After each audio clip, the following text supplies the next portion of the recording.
Bonjour Laurent, Bienvenue. merci de m'accueillir chez toi pour parler aujourd'hui de coopération interrégionale. Donc vous l'avez compris, dans ce nouveau concept que je vous propose, l'Empowerment Club, l'idée est de recevoir des responsables d'associations, des chefs d'entreprise, des personnalités qui veulent parler de leurs projets, de leurs actions à soutenir et à diffuser.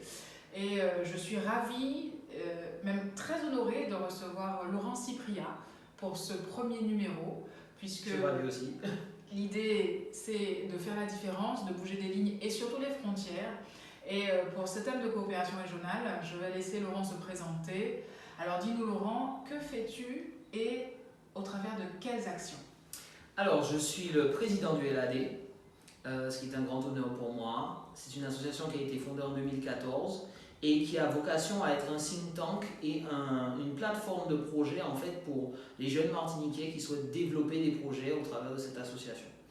Donc, dans notre mode de fonctionnement, nous travaillons en commission et je suis l'heureux responsable d'une commission ad hoc et permanente qui est spécialisée dans les questions de coopération interrégionale. Euh, cette coopération interrégionale se manifeste autour d'une structure qui s'appelle le CRIC, qui est le Caribbean Regional Youth Council, et pour lequel nous sommes le représentant local de la Martinique, donc un TYC, TYC, qui est un Territorial Youth Council. Cette organisation a pour vocation à rassembler des associations de jeunes Martiniquais ou dirigées par ou pour des jeunes Martiniquais de manière à être un interlocuteur unique auprès de cette institution régionale, donc une forme de poupée russe, on va dire, de manière à pouvoir développer les échanges entre cette organisation et ses différents pendants locaux. D'accord. Alors tu reviens d'une tournée caribéenne, est-ce que tu peux nous en dire plus? En effet, j'ai eu la chance depuis 2017 d'aller en Jamaïque, à Barbade et à Trinidad, donc le plus récemment. En Jamaïque, c'était véritablement une première approche de ce Caribbean Regional Youth Council et de son sommet caribéen de la jeunesse, dans lequel j'ai eu l'occasion de découvrir leur mode de fonctionnement. C'était vraiment une première approche pour moi, de voir un petit peu comment ils fonctionnent, quels sont leurs moyens et quel est leur impact réel. Et effectivement, j'ai eu la chance et le plaisir de découvrir que le CRIC est un peu un espèce de conseil consultatif du CARICOM et que sa fonction éminente, c'est de faire remonter les desiderata des jeunes de cet espace-là aux représentations et aussi aux dirigeants, en fait, aux chefs de gouvernement et d'État. On évolue en fait dans la coopération, si on devait par exemple la définir, dans un ensemble d'espaces embriqués les uns aux autres, dans lesquels on retrouve évidemment le CARICOM, l'OCS, l'AEC, etc., les pays ACP, les pays indépendants, etc. Et la coopération, justement, c'est la capacité de rechercher un ensemble de confluences d'intérêts entre des territoires qui ne vivent pas forcément le même paradigme. Et donc, c'est dans cette démarche-là que, après mon expérience professionnelle, en tout cas en continuité de mon expérience professionnelle, je travaille également à mon petit niveau associatif à développer la coopération avec nos voisins. Alors justement, s'il fallait faire un bilan de cette tournée, quel serait-il?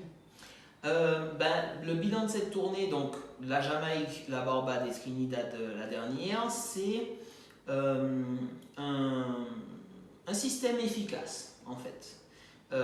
Mais surtout une mission qui me tient particulièrement à cœur, c'est celle d'aller dans ces congrès, aller dans ces grandes rencontres, ces grandes manifestations, et de leur rappeler, parce qu'ils ont parfois un petit peu tendance à l'oublier, peut-être nous aussi, que nous vivons les mêmes espaces, les mêmes difficultés et globalement les mêmes enjeux.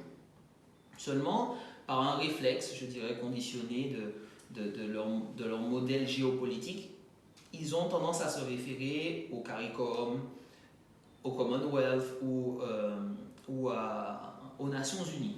Donc, c'est pas un réflexe de voir un petit peu les travaux que nous avons effectués, nous, nos professeurs, nos universitaires, les intellectuels martiniquais et guadeloupéens et les autres évidemment, j'y reviendrai, et intégrer en fait leurs travaux dans les nôtres, dans cette interdiscussion permanente. Donc c'est toujours pour rappeler un petit peu ça que je me rends, aussi régulièrement que possible, dans les grandes manifestations de la jeunesse caribéenne qui ont vocation diplomatique ou vocation de faire avancer un sujet qui concerne la jeunesse, de manière à ce qu'on n'oublie pas cet aspect des choses. En bas, à la Barbade, par exemple, c'était un rapprochement du même type. Et Trinidad, tout récemment, ça fait même pas une semaine, c'était sur la question de la santé physique et mentale de la jeunesse caribéenne. Au début, c'était organisé par la Pan American Health Organization. Et au début, j'étais un petit peu perplexe, en réalité, sur ce type de congrès où malgré le fait qu'il y ait 350 délégués, les questions qui s'adressaient concernant la santé physique et mentale, l'accès aux soins, également les questions de sexualité, de reproduction, etc., les publics qui en avaient le plus besoin n'étaient pas forcément bien représentés dans ce type de congrès. Ceci dit, c'est une première à l'échelle régionale qu'il faut tout de même saluer, évidemment grâce à la participation de la présidente de Trinidad, de la femme du Premier ministre de Trinidad et de l'ambassadeur Irvine Larocque, qui est le secrétaire général du CARICOM. Donc en fait, il y a eu cette décision qui a été prise et il y a eu un appel à rassembler des Caribéens. Malheureusement, j'étais le seul représentant de la Martinique et le seul représentant de notre paradigme francophone. Et cette difficulté a été surmontée quand même parce que j'ai poussé dans cette manifestation à ce qu'on regarde vers les travaux que nous menons ici. Même question que se pose en ce qui concerne le Zika, la dengue, le développement de certaines maladies sexuellement transmissibles, etc., qui était le sujet en fait fondamentaux de cette manifestation. Il en est sorti quelque chose de positif. C'est un appel qui est lancé, si je comprends bien, à venir rejoindre les forces vives du LAD, entre autres. Alors, je vois aussi que tu nous as apporté un livre blanc. Est-ce que tu peux nous en toucher 2 mots, s'il te plaît? Alors, le livre blanc de la jeunesse, donc, c'est de cette édition 2014. Et en fait, cette édition 2014, quand on est dans des livres blancs, en général, on n'est pas... on est dans une certaine manière de penser. On dresse un bilan, on met quelques recommandations. C'est différent, puisque c'est une banque de projets. En réalité, tout le monde peut se servir à l'intérieur. Il y a des thématiques diverses qui vont de l'environnement, en passant par la coopération, bien sûr, mais aussi le transport, la santé, le sport, etc. Et nous sommes déjà très heureux d'avoir un de nos projets qui s'intitulait l'ADOM inversé et qui est repris sous une forme un peu différente concernant le projet Aller virer. D'accord. Voilà. Il y a un autre élément quand même important de ce travail de discussion et d'échange entre la Martinique et nos voisins de la Caraïbe, c'était l'épineuse question de se doter d'une constitution et de nourrir en fait cette commission de nouvelles associations. Nous n'avons pas vocation à rester seuls à l'intérieur, mais il faut quand même déterminer, je dirais, les fondamentaux, et ça se fait au travers d'une constitution.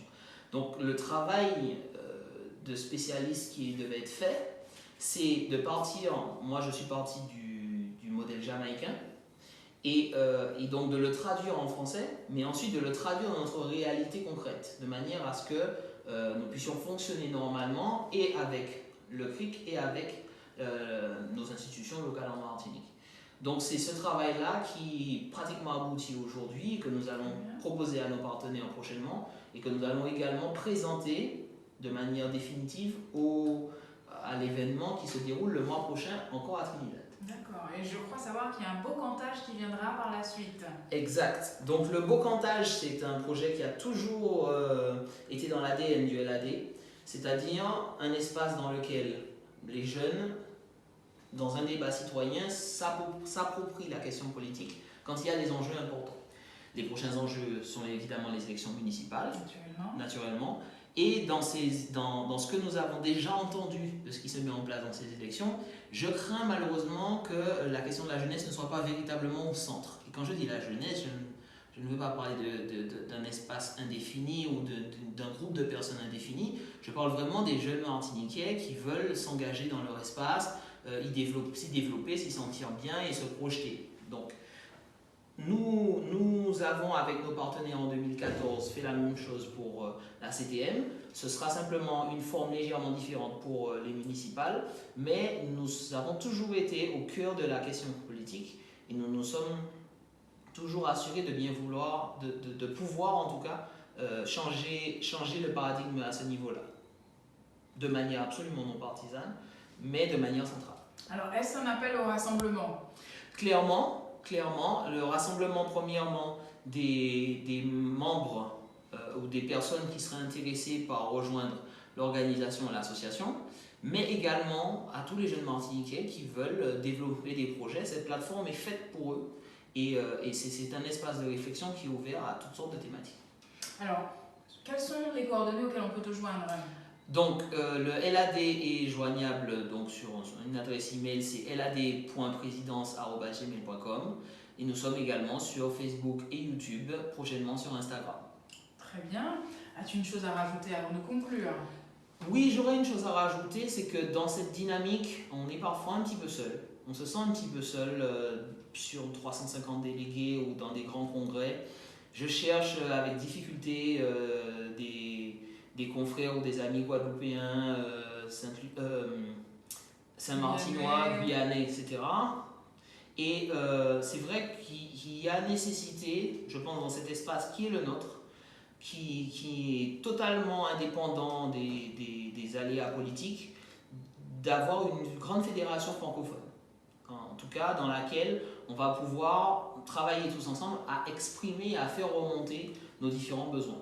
Et je pense que c'est un objectif que j'aurais aimé accomplir dans ce mandat, de façon à ce qu'on ait tous ensemble une action commune. D'accord. Alors, effectivement, c'est vrai que je vous invite également, puisque j'ai eu l'honneur d'avoir un livre blanc de Laurent Cyprien. J'ai pris plaisir à le lire. Je vous invite aussi à vous rapprocher de lui si vous souhaitez effectivement en avoir un et puis en parler et peut-être le rejoindre par la suite.